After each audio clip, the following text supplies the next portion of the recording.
Today we're going to be talking about stance. Stance is the first thing you learn in any martial art. It's the foundation for every technique and every fighting move you learn.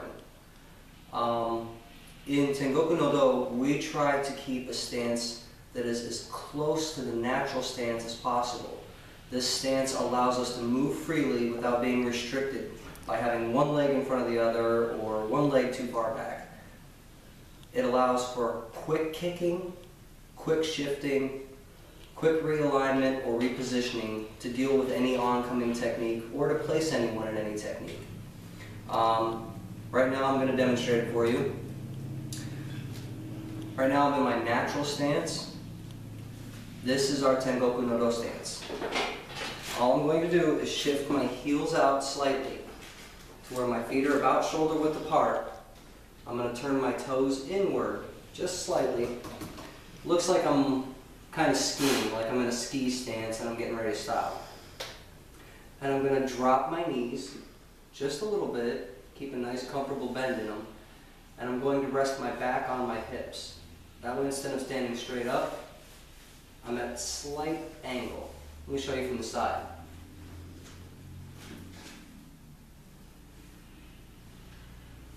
This allows us to center our weight properly so that we can shift perfectly, and it also allows us to roll comfortably with any technique.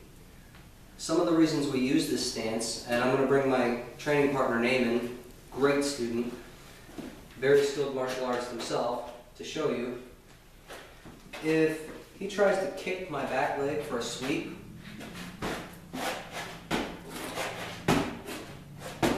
it doesn't do him much good.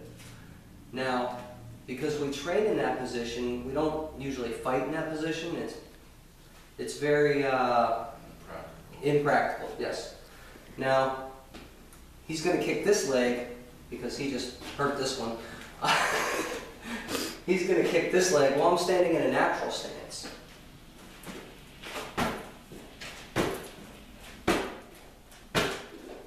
It's not doing it much good because my weight is balanced. I've trained my legs that way just by using that simple stance. Another thing is with the knees slightly bent, it gives you the ability to block oncoming groin attacks with the leg just by dropping your knees. For example, Naaman's going to kick my groin, and I just drop my knees. It also works for trapping. And if I shift, when I trap him, it puts him off balance and hurts his leg. Very, very practical.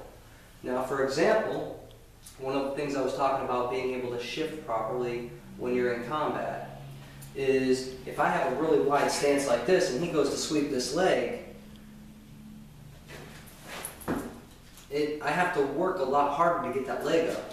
But if I'm right here in a natural stance, he goes to kick that leg, I can shift it very quickly and concisely, and I can close the distance just by shifting my weight. That's the purpose of our stance. So Naaman here is going to help me demonstrate the proper stance again. It's a Wing Chun stance. Got to give credit to who deserves it. Okay? Shift the legs out. Drop the back on the hips. Bend your knees. Make sure your toes are pointed at a slight angle.